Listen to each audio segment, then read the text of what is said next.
A distinção e a definição do conceito de liberdade em termos de liberdade negativa não é uma definição completamente autossustentada. Ela varia em função de sua definição do que são direitos de propriedade justos. Certo? Ela não pode ser definida isoladamente. Só é uma violação da liberdade negativa eu pegar o relógio dele no contexto em que eu estou assumindo como justo a estrutura de direitos de propriedade na qual o relógio é legitimamente dele. Certo? Imaginem que ele tinha o relógio no pulso, mas tinha-me roubado o relógio. A mesma ação, nesse caso, já não constituiria, segundo a mesma teoria em termos de legitimidade de direitos de propriedade, uma violação da liberdade negativa dele. Mas quer num caso, quer noutro, isso pressupõe uma determinada concepção de justiça sobre a formação e aplicação de direitos de propriedade. Okay? Não é algo que só pelo conceito de liberdade negativa você tenha totalmente definido. Você precisa dizer em que estrutura de direitos de propriedade considera justa, e é essa estrutura que considera justa que, a partir dessa estrutura considerada justa, que pode aplicar a noção de liberdade negativa. Duas formas de tensão. Uma que é óbvia, no sentido em que promover liberdade positiva implica restringir liberdade negativa. Não é? Você promove, assegura politicamente um direito à educação, um direito à saúde, isso implica redistribuir, na mesma medida, coercivamente recursos. Mas, segundo aspecto menos óbvio, o conceito de liberdade negativa também pressupõe uma prévia definição do que são direitos de propriedade justos. Não é? Você só consegue dizer que isto está violando a esfera individual de direitos desse indivíduo se primeiro tiver um guia para definir, em termos de justiça, qual é essa esfera. Liberdade é coercitiva. A liberdade positiva implica, do ponto de vista da uma restrição da liberdade negativa. Portanto, implica o exercício da coerção. Sim. Okay? Portanto, isso é a tal primeira tensão. Mas a liberdade negativa também implica você admitir, defender, que uma determinada estrutura em termos de direitos de propriedade é uma estrutura justa. Se a estrutura for injusta, a aplicação do conceito já não tem essa... Você tem, no caso, a legalidade, a licitude e a legitimidade.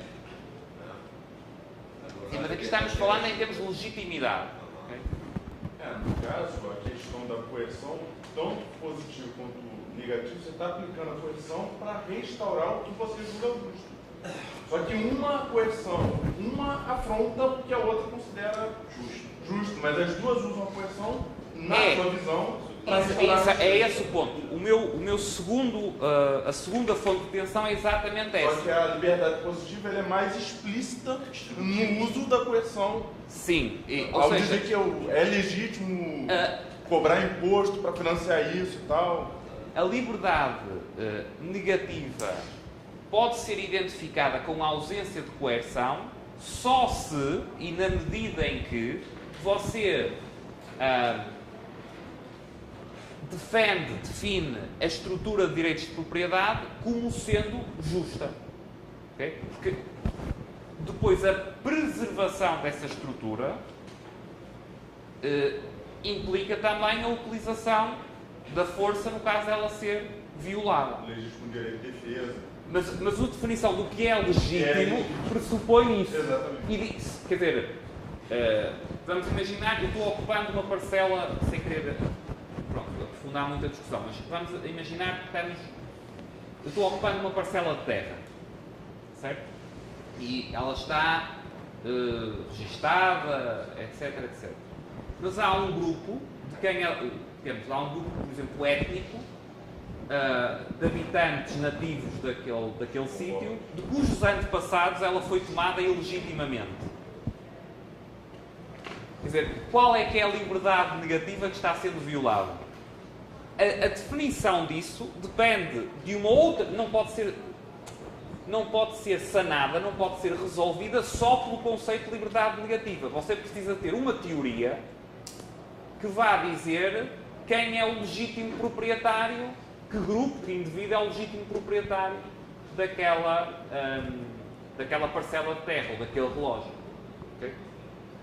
A liberdade positiva, ela propicia a instauração de regimes totalitários, com esse tipo de raciocínio que existe.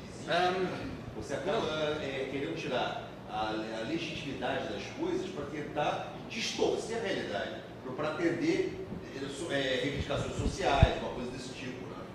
Né? Aqui não estou falando de implicações depois em termos de regime político. Okay? Estou querendo deixar claro a distinção entre os dois tipos de liberdade. Freedom from ou freedom to, e chamar a atenção para as duas fontes de tensão. A primeira, liberdade positiva. Aplicar politicamente a liberdade positiva implica necessariamente restringir liberdade no sentido negativo, mas aplicar, fazer respeitar liberdade no sentido negativo pressupõe que eu tenho uma definição do que são direitos de propriedade justos. A liberdade positiva também pressupõe um conceito anterior de justiça? Pressupõe no sentido, só que na concepção de quem defende posições de liberdade positiva, esse conceito de justiça está mais em torno de quê? Das capacidades de ação que todos os seres humanos, por serem seres humanos, terão direito a ter. Até posso dizer, qualquer ser humano, por ser humano, não é? Tem que ter direito a um determinado nível de renda, não é? Para ter um mínimo de capacidade de ação certo? Isso está definindo isso em termos de liberdade positiva, vai implicar necessariamente um grau de restrição da liberdade negativa, porque você vai ter que coercivamente redistribuir renda.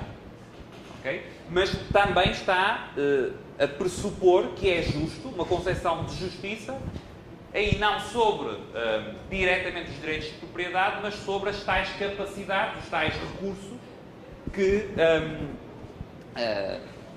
considera justos que todos tenham. Portanto, as duas pressupõem isso. Mas o ponto é que a liberdade negativa também pressupõe isso. Não é só a liberdade positiva que pressupõe uma concepção de justiça sobre o que você vai fazer com os recursos. A liberdade negativa também pressupõe uma concepção de justiça sobre que estrutura de direitos de propriedade é justa. O relógio é de facto dele. Que a parcela de terra é de facto daquele proprietário e não do outro. Ou que é do outro e não dele.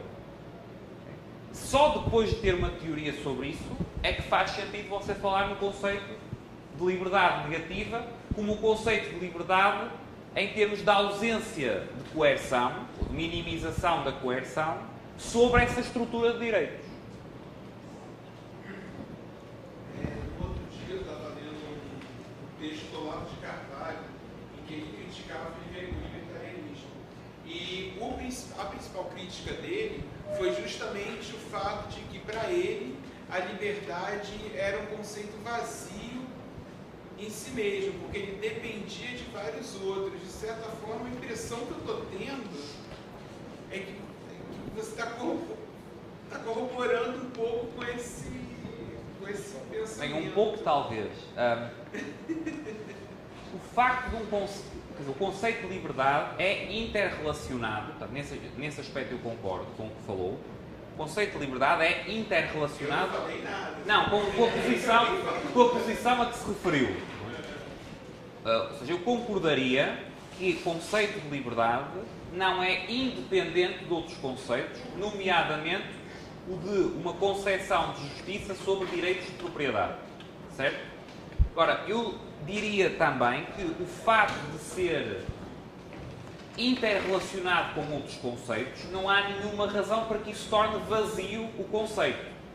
Quer dizer, a maior parte dos conceitos, se não a totalidade dos conceitos em filosofia política, só são sequer compreensíveis por relação com outros conceitos.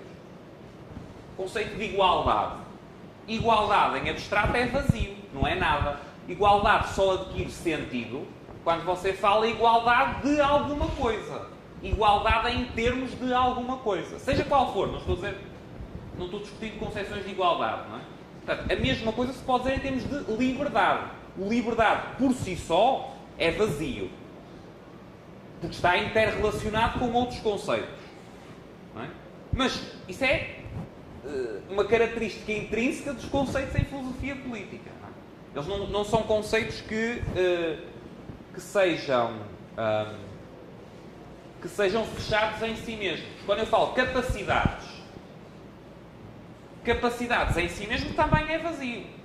Só faz capacidade para alguma coisa. Certo? Mas o ser vazio, se for tomado isoladamente, não quer dizer que seja um conceito vazio em ciência política. Quer dizer que, para o utilizar, você tem que ter presente que precisa de outros conceitos. No caso de liberdade negativa, que você precisa, para o conceito ser operacionalizado, para ele fazer sentido, precisa ter uma teoria de justiça sobre direitos de propriedade. Okay? Mas eu acho que você não precisa dar o passo seguinte de dizer como, para ter o conceito de liberdade negativa, você precisa necessariamente de ter uma concepção de justiça sobre direitos de propriedade, logo o conceito de liberdade é vazio e ou inútil. Okay? Não, simplesmente você, para o utilizar, precisa de recorrer, interrelacionar com outros conceitos. Ok. Seguindo na mesma linha, e agora falando um pouco, aliás, terminamos mesmo falando desta ideia de justiça. Qual é que é, na perspectiva austríaca e na perspectiva, neste caso também liberal em geral, o ideal de justiça? Porquê justiça cega? Porquê é que a justiça é representada com uma venda sobre os olhos, não é? Com os olhos tapados? Porquê a justiça cega? Justiça cega, a ideia de justiça cega, é a ideia de justiça que não atende às particularidades, que não atende à riqueza, ou à pobreza, ou à raça, ou à ideologia, ou à religião, do que está julgando. Atende apenas ao que é relevante para o exercício da justiça. Não é? Portanto, o justiça cega, a ideia de justiça cega, tem a ver com isso. Tem a ver com alguém que aplica a balança da justiça de forma imparcial, de forma objetiva. De uma forma que não é inclinada pelo poder das partes, pela riqueza das partes, pela eloquência das partes. Não é? Portanto, o ideal liberal de justiça é um ideal de justiça, neste sentido, cega. É também um ideal de isonomia, portanto, no sentido de quê? De todos serem iguais perante a lei. Não é? Portanto, uma decorrência direta desta noção de justiça cega é que todos os indivíduos, todas as pessoas, estão numa posição de igualdade perante a lei. E isto está, por sua vez, interrelacionado com a concepção de igualdade numa perspectiva austríaca, que é uma concepção de igualdade perante a lei. É uma concepção de igualdade em termos dos processos que os indivíduos empregam na sua ação. Não é uma igualdade perante resultados específicos. É uma igualdade definida em termos de isonomia, portanto, definida em termos de uma posição igual perante a lei.